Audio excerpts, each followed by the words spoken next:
बात करेंगे कोरोना के कहर की। देश दुनिया के जिक्र करना भी बेहद जरूरी हो जाता है क्योंकि तेजी से बढ़ रहे हैं कोरोना के मामले। देश में 30 लाख के करीब अब तक मामले आ चुके हैं और आपको बता दें दुनिया भर में कोरोना केस 2 करोड़ 29 लाख के पार पहुंच चुके हैं। जब हम दुनिया का जिक्र करते हैं, बड़ी जानकारी इस वक्त की हम आप तक पहुंचा रहे हैं कि विश्व भर में अब तक 7,97,000 से ज्यादा लोगों की मौत हो चुकी है और देश में 55,000 से ज्यादा मरीज अपने जान अपनी गंवा चुके हैं। बड़ी जानकारी, बड़ी खबर इस वक्त की, कुछ तेजी से कोरोना के मामले बढ़ रहे हैं। चाहे दुनिया का हम जिक्र कर लें क्योंकि देश में अब तक 30 लाख के करीब मामले पहुंच चुके हैं और दुनिया का जब हम जिक्र करते हैं तो 2 करोड़ 29 लाख के ऊपर यह संख्या अब तक पहुंची है की है कोरोना केस की दुनिया भर में, क्योंकि विश्व भर में अब तक करीबन 8 लाख लोग जो है मौत अब तक कोरोना से हो चुकी है, तकरीबन क्योंकि 7 लाख से ऊपर ये संख्या और करीब 8 लाख पहुंचने वाली है। और बड़ी जानकारी हम आपको लगातार पहुंचा रहे हैं क्योंकि अगर वैक्सीन की बात करें तो तमाम देश वैक्सीन बनाने की होड़ में लगे हुए हैं,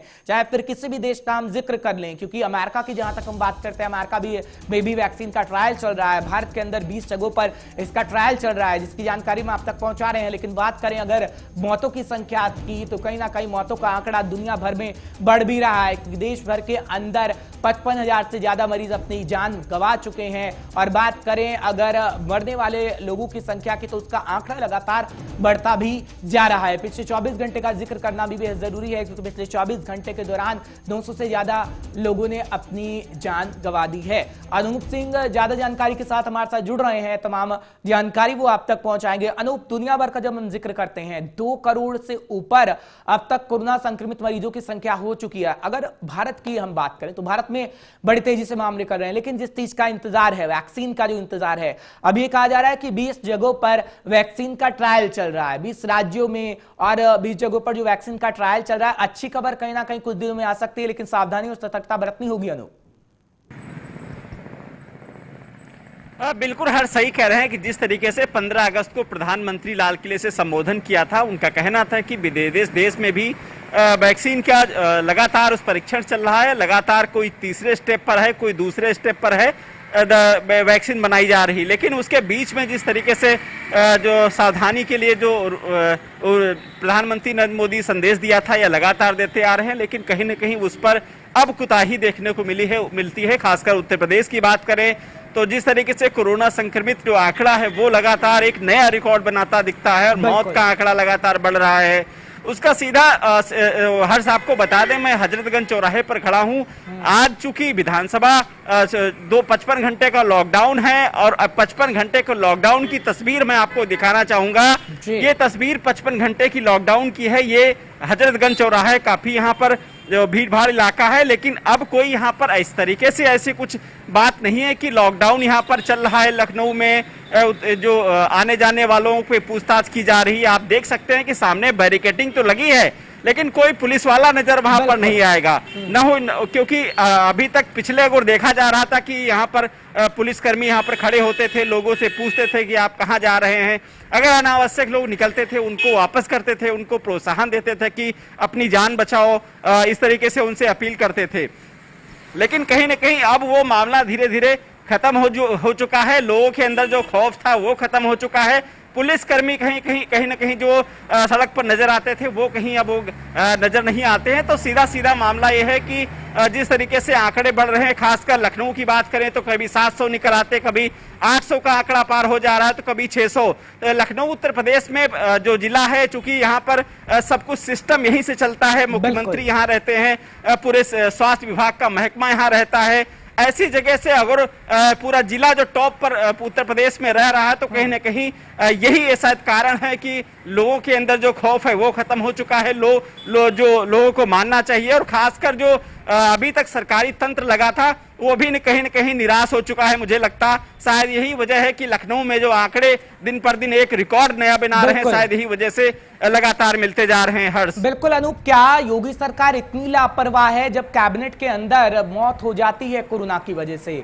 और हमने विधानसभा के अंदर भी देखा किस तरीके से श्रद्धांजलि दी गई है और यह भी कहा गया है कि लोग सावधानी बरते, सतर्कता बरते। क्या जो तस्वीर आप सुबह सुबह दिखा रहे हैं ये सवाल खड़े नहीं करती कि आप इससे भी सबक नहीं ले रहे? आम आदमी को छोड़िए, छोड़िए, आपके खुद के कैबिनेट मंत्री कोरोना संक्रमण के कारण मौत उनकी हो जाती है, लेकिन जो तस्वीर हम देखते हैं कोई पुलिस अधिकारी वहां पर मौजूद नहीं होता, लोगों में किसी तरीके का भी खौफ नहीं है। खैर, लोगों की जिम्मेवारी तो बनती है, लेकिन सरकार की तो जिम्मेवारी बनती है। क्या पुलिस प्रशासन को खड़े नहीं होना चाहिए था? ये तो योगी सरकार दावे कर रही है कि कोरोना काल में काफी चालान काटे गए हैं जो लोग मास्क नहीं पहन रहे, लेकिन पुलिसकर्मी आखिर है कहां, वो तो योगी सरकार बताए।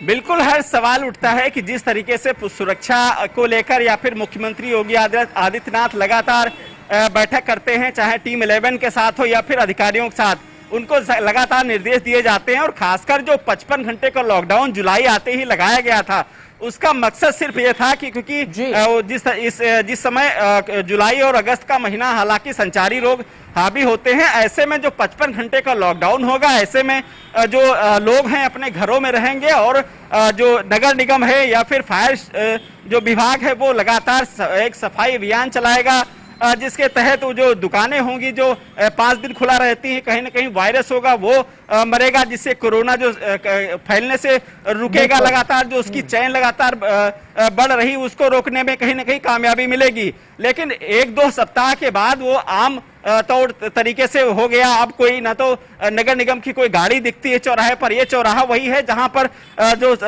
गाड़ियां यहां पर इकट्ठा हुआ करती थी जब जुलाई के फर्स्ट वीक में, और पूरे लखनऊ को सैनिटाइज किया जाता था, पूरे मार्केट को सैनिटाइज किया जाता था। लेकिन अब ऐसा कुछ नहीं यहाँ दिखता है, सामान्य स्थिति हो चुकी है। जो लोग हैं वो लगातार आने जाने वाले लगातार आ रहे हैं, जो पुलिसकर्मी है वो भी कहीं ना कहीं हताश हो चुके हैं। अपना चौराहे पर वो ड्यूटी लगी तो अपना बैठ जाते वहां पर। कहीं ना कहीं ये सब कारण, अगर कोरोना बढ़ रहा है तो कहीं ना कहीं ये जरूर कारण इसमें नजर आ रहे हैं। हर्ष, बिल्कुल अनूप, क्योंकि एक तरीके से नाकामी इसे कहा जा सकता है, क्योंकि अभी तो ब्राह्मण विधायकों को मनाने में योगी सरकार जुटी है, अभी तो अपराध का डाटा कहीं ना कहीं सुधारने में योगी सरकार जुटी है और कह रही है कि अपराध तो हमारे कार्यकाल के दौरान कम हुए हैं। लेकिन योगी सरकार ये नहीं सोच रही कि कोरोना पर कंट्रोल कैसे पाया जाए, योगी सरकार ये नहीं सोच रही कि टीम 11 में किस तरीके से अधिकारियों को शामिल किया जाए, डॉक्टरों को शामिल किया जाए, कि लोग किस तरीके से सावधानी बरते और लोगों को कहीं ना कहीं अच्छा इलाज मिल सके, क्योंकि अस्पतालों की भी वो स्थिति नहीं है जो कोरोना मरीजों को या फिर मरीजों को मिलनी चाहिए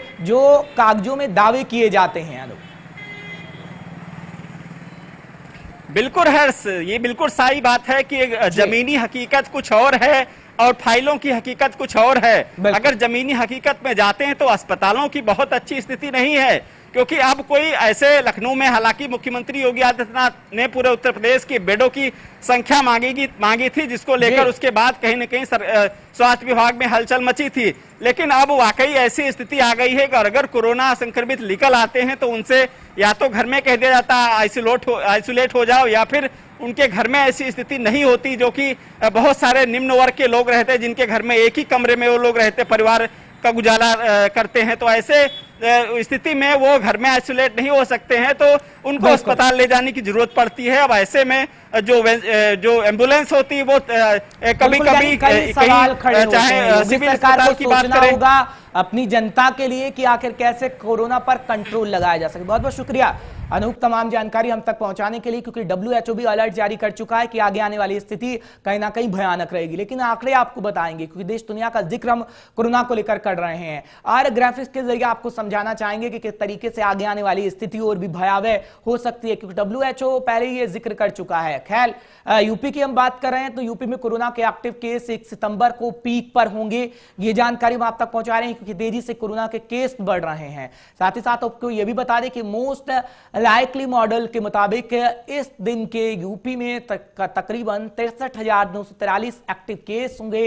देश में बारीकी से नजर रख रही times fact India outbreak report के मुताबिक देश में महामारी का पीक यानी सबसे अधिक मामले होंगे। इसकी जानकारी हम आप तक पहुंचा रहे हैं। 1 नवंबर से रोजाना दर्ज होने वाले केसों की संख्या में कमी आने लगेगी। 1 सितंबर को ये पीक पर होगा, जिसकी जानकारी हम आप तक पहुंचाने की कोरोना के जो मरीजों की संख्या वो किस तरीके से बढ़ रही है उत्तर प्रदेश में खासकर। 1 नवंबर से रोजाना दर्ज होने वाले केसों की संख्या में कमी आने लगेगी, ये भी जानकारी दी गई है, क्योंकि SEIR मॉडल की बात करें तो 1 सितंबर को पीक पर यह होगा और अनुमानित एक्टिव केसों की संख्या 73,000 के पार कहीं ना कहीं होगी। 2 सितंबर को 7.87 लाख एक्टिव केसों के साथ कोरोना अपने चरम पर पहुंच सकता है, यह भी जानकारी दी गई है। और 16 सितंबर के बाद इनमें लगातार गिरावट दर्ज भी की जा सकती है और गिरावट दर्ज की जाएगी।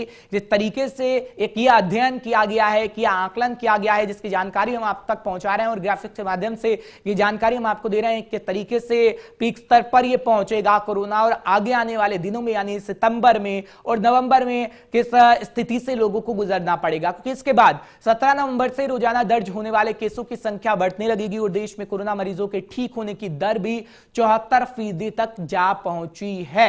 यह भी जानकारी हम आपको दे रहे हैं क्योंकि रिकवरी रेट कहीं ना कहीं भारत में बेहतर स्थिति पर है।